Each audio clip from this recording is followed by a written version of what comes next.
All right, so, you're in your 20s and you're thinking about getting rich. Yeah. I mean, who isn't, right? Yeah. But it can feel like everyone's got a different idea about the best way to do it. Oh, absolutely. It's overwhelming. It is. So on today's deep dive, we're doing things a little differently. Okay. One of you actually sent us a transcript Oh, wow. from a YouTube video. Okay. It's like a deep dive within a deep dive. I like it. The video is called How to Actually Get Rich in Your 20s. Okay.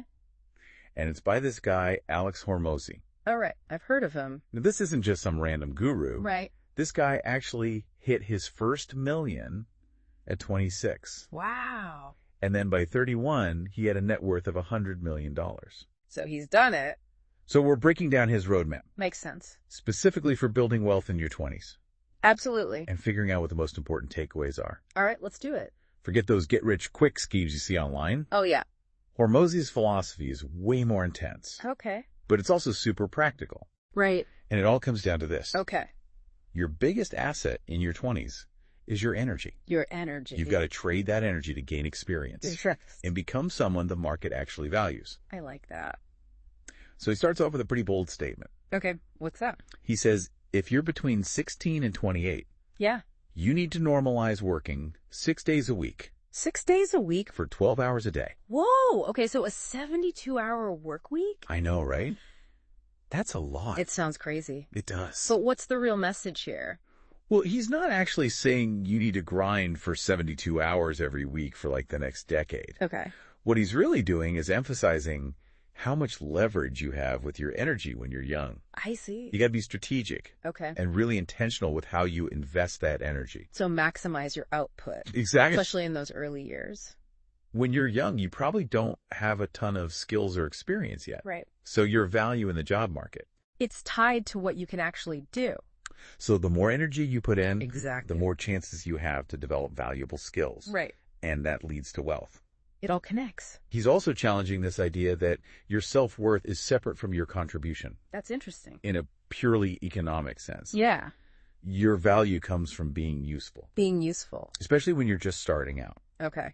I see where he's going with this. And he's a big believer in using what you already have Okay. instead of waiting for the perfect moment or resources. So resourcefulness over resources. Exactly. I like that. So even if you're super broke right now, yeah. you still have time and energy, True. and that's your starting capital. You invest it to gain experience Exactly. and build skills. And he says you can't get really good at something Yeah. without going through that phase of being kind of bad at it. You have to put in the reps. You have to put in the reps. And you have to be okay with failing along the way. Right. That's how you learn. So for those of you listening who are super broke right now, Yeah. like you have less than $100,000 in savings, Yeah. what are some things you can do to start moving towards getting rich in your 20s? Okay. So step one. Yeah. Ego check. Ego checked. You've got to tune out what other people are saying. Because, Because if your goals are really big, yeah, the people around you right now might not even be part of your future. that's a good point. So don't let their doubts hold you back. Okay, so tune out the noise. Exactly.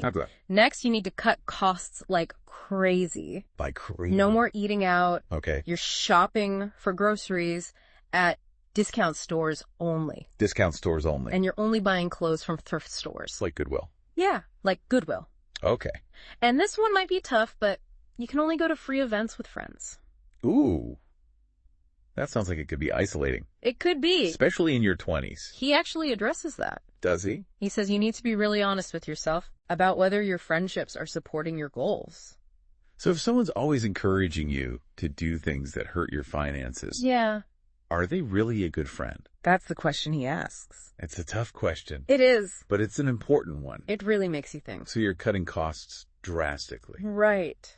What's next? It's all about making the most of your time. To make money Exactly. and develop your skills. Right. So what does that look like in practice? You need to be looking for higher paying jobs. Okay. And consider picking up some side hustles. To bring in more income Exactly. and invest in learning skills that pay more. Right. So you're increasing your earning potential now and in the future. It's a two-pronged approach. He also talks about finding the hardest worker in any environment Oh, yeah. and doubling their effort. Yeah, that was the advice he gave to his neighbor, Jacob.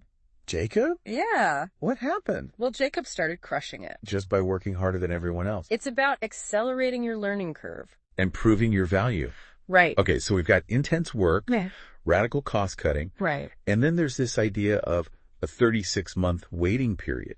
36 months. That's 3 years. It is. What's that all about? He says you got to be patient with your outputs, Outputs. but impatient with your inputs. Okay, that sounds kind of confusing. Well, think about it like this. Yeah. You have control over how much effort you put in. Right. The inputs. Exactly. What are the results? The outputs. Yeah. Those take time. It's like planting a tree. It is. You could plant the seed and water it, but you can't make it grow overnight. Exactly. So you're working hard and learning. Impatient with the inputs. But you also need to be patient and trust the process. Patient with the outputs. So all this groundwork, Yeah. the hard work, the cost cutting, the patience. Yeah. But how do you actually make the money? Well, Hormozy says it all comes down to providing value. Providing value. Right. So how does that work? Money is basically an exchange for value. Okay. The value you provide to an employer or a customer. So to get rich, You need to become more useful. make yourself valuable. He Exactly. talks a lot about sales skills, Yeah. how being able to persuade people is valuable in any field, It's a transferable skill. not just for salespeople. Right. And he recommends getting experience in high-volume sales environments early on. Like door-to-door sales, cold calling in-person pitches. That sounds kind of old school. It might seem that way But why does he suggest that? because those roles force you to develop skills quickly. Okay. You're getting constant feedback. Right. Like, did they buy or not? You learn to deal with rejection, overcome objections, build rapport. And he's not talking about doing this for a few weeks. No, he's talking about a multi-year commitment. So you can get a ton of reps in Exactly. and build those foundational skills. In persuasion and resilience. He also mentions content creation, Yeah. but it's not just about posting consistently. It's about the feedback loop. You Yeah. analyze your best and worst performing content To see what worked and what didn't. and then use that to improve. It's about constant refinement. Now he tells this funny story Yeah, I remember that one. about his first sales job at a gym. Yeah, where he thought closing a deal meant something else entirely. What's the lesson there? Everyone starts with zero experience. We all make mistakes, You're going to mess up sometimes. like biting into a banana without peeling it. He used that analogy. The important thing is to learn from those mistakes. Don't get discouraged. Don't give up. It's all part of the process. And there's a difference between being inexperienced and being dumb. Exactly. Inexperience you can fix. With practice and by learning from others. He talks about learning the framework of sales Yeah. by observing successful people and asking them questions. And then he got into Facebook ads Right, he saw an opportunity there. when Facebook ads were cheap. He was doing like 15 to 20 sales consultations in person every day. Plus all the phone leads. And that really helped him get good at sales. The volume of interactions was key. And he had some interesting ways to keep his energy up. Like bouncing on a trampoline. Whatever works, right? He knew he needed to be positive and energetic for those initial calls. So the trampoline helped him with that. It's all about finding systems that support your peak performance. So back to this idea of patience with outputs and impatience with inputs. Yeah. How does taking action help with that impatience of wanting results fast? He says that taking action is a way to cope with the anxiety of waiting. So when you're not seeing the results you want, Yeah. you just double down on your efforts. Action alleviates anxiety. That was his mantra. It's about focusing on what you can control. Your effort, your consistency. Your commitment. Exactly. It's not just about being busy It's about working strategically. and constantly trying to improve. He talks about leaving a comfortable job to work at a gym. Right. To learn about the fitness business. It wasn't his dream job, But was a strategic move.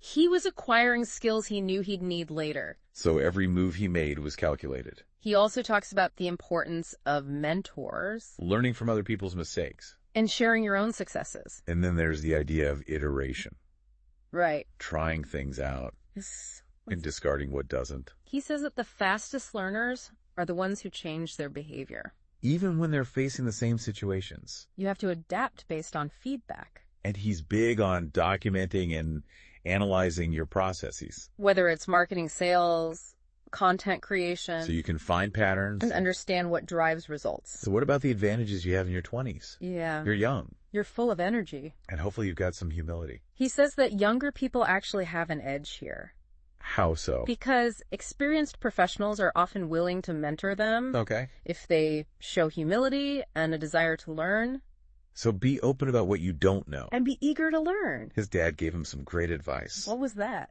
I am the asset I am investing in. That's powerful. Invest in your own development, In your skills, in your knowledge, especially in your 20s. and those skills can have a compounding effect. Gives the example of sales skills plus financial literacy. Yeah. That can help you raise capital. Or coding plus marketing. Yeah, you could build and sell software. So the combination is more powerful than the individual skills. It's like synergy. You become more capable. A weapon in the marketplace. And he also talks about getting in shape Okay. and avoiding stupidity. Avoiding stupidity. He says those two things can solve a lot of problems. Especially for guys. And his sleep advice is pretty interesting. What's that? Set an alarm to go to bed. An alarm to go to bed. I know it sounds weird, It does. but it helps you get consistent sleep Which is so important. for your energy, your Yeah. focus, your well-being. He ties this to Charlie Munger's philosophy. Avoid stupidity. By eliminating self-sabotaging behaviors. You become more intelligent by default. He says that intelligence is actually the rate at which you learn. And anything that messes with your focus or energy Slows down that learning. and being in good shape, Yeah. it helps with everything. Your energy, your mental clarity, how people perceive you. He says it in most situations. The person in better shape will outperform the person who isn't. It gives you an edge. And discipline in your diet. It's a fundamental skill. That translates to other areas of your life. He also says that investing time in fitness when you're young is smart Because you have more free time? before you're bogged down with responsibilities. Makes sense. And he's not a fan of drinking. He sees it as a major obstacle. You lose the day you're drinking. Plus the recovery day after. It's like 2 days gone. He quotes Muhammad Ali. About dodging distractions. It's all about stacking advantages. Sleep, no drinking, fitness. All of that compounds. It's actually in your 20s. He also talks about the importance of listening to people with experience. Because even though your brain might be at its peak, You still need wisdom and knowledge. he brings in a quote from the Bible. About humility. True exaltation comes from the work you do. Not from bragging about yourself. Let your actions speak for themselves. Build value and the recognition will follow. So let's talk about your peer group, Okay. your friends. Yeah. Hormozi says their opinions might not matter as much as you think. Especially when you're focused on long-term goals. He compares it to the stock market. Short-term fluctuations don't dictate the long-term value. Your friends have a huge influence on you. They do. He even mentions studies that show 5 people you spend the most time with. often determine your trajectory. So be mindful of who you surround yourself with. Choose wisely. And then there's this idea of the lonely chapter. The lonely chapter. What's that? It's that period when you start to outgrow your old friends. Because your goals have changed. But you haven't quite reached the level of success to connect with the new group. You don't fit in anywhere. It can be tough. He says that the hate you The criticism. can actually be a sign you're on the right track. Don't conform just to fit in. He uses the Matrix analogy. The red pill. You have to resist the urge to go back to the comfortable illusion. Your goals should be your guiding force. More so than those comfortable relationships. Sometimes friendships fade as you grow. It's natural. Align yourself with people who are also ambitious. And be okay with being the outlier. The outgroup And he says that real friends, will support your growth. even if it changes the dynamic of the friendship, And the biggest obstacle to success, isn't competition. it's your own internal distractions. So you have to become your own savage competitor. What does that mean? It means being incredibly disciplined, A focused. relentless. You say no to anything that doesn't support your goals. Kill your current self for your new self. The powerful statement. It is. And he says you need to prioritize your goals Even over your friendships. in terms of how you spend your time and energy. Because achieving those goals Can open doors to new relationships. that are more aligned with who you've become. He's got a pretty stark way of putting it.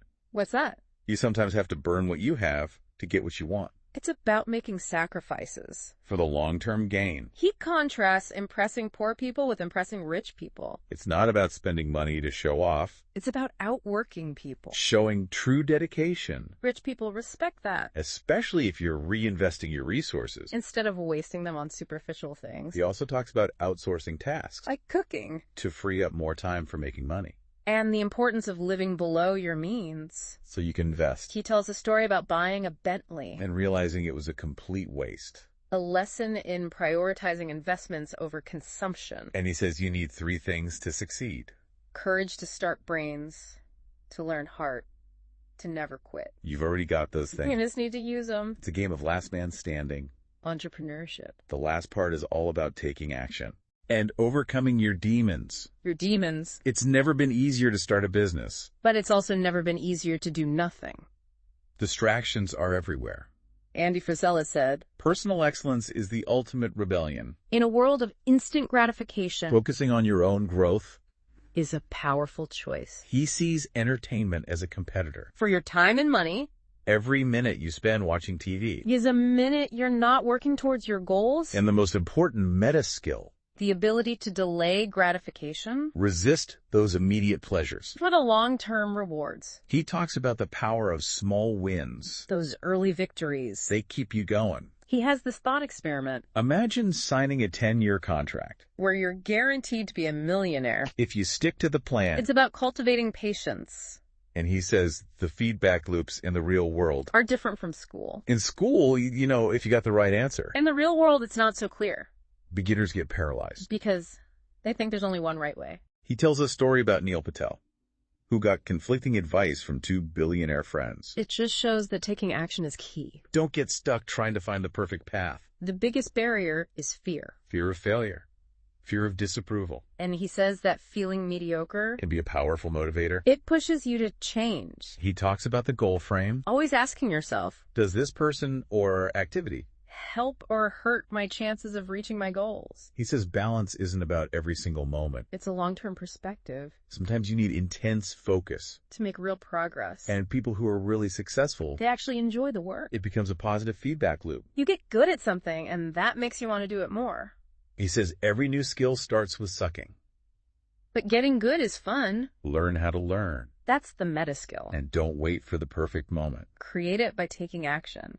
He has an interesting take on inner demons. Inner demons. He says there's just a lack of skills in certain situations. So instead of blaming some inherent flaw, You focus on developing the skills you need. he uses the example of consistency. It's not a personality trait, It's a learnable skill. like a salesperson getting over their fear of cold calling, He also redefines trauma. as a change in behavior from a bad experience, That change can be good or bad. depending on how it affects your goals. Mm. He's a big believer in taking responsibility for your choices. Owning your actions. He has a 3-step framework for overcoming struggles. Logic. Evidence. Utility. Define the behavior. Examine the evidence. Determine why it's holding you back. Yeah. Winners take action despite hardship. They see those hardships as part of their origin story. The bigger the monster, The more epic the hero, don't resent the challenges. see them as opportunities for growth, He tells a story about winning the lottery and how people would actually fear that. because they didn't earn it. We crave achievement He says you have to build your character, through challenges. normalize pain, Focus on taking action, design your savage hero self, the version of you that embraces challenges. build the figured it out muscle. Give yourself a time limit for solving problems, Measure yourself by your actions. not your intentions. Give yourself no choice but to succeed. Work ethic is the currency of respect. And it's all a game of last man standing, He has a quote in his office. about taking risks and creating crazy stories. So when you're 85, You'll have something to talk about. so what's the big takeaway from all of this? If you want to get rich in your 20s, You need to work relentlessly. focus on providing value, Make smart financial decisions. commit to constant learning, And build the right relationships. all while avoiding mediocrity. And striving for ambitious goals. Take control of your energy Build your skills. and create the wealth you want. So what's one thing you can do today right now. to move closer to your financial goals? What action can you take? And is there a relationship in your life? That's holding you back. And are your current challenges? Actually part of your origin story.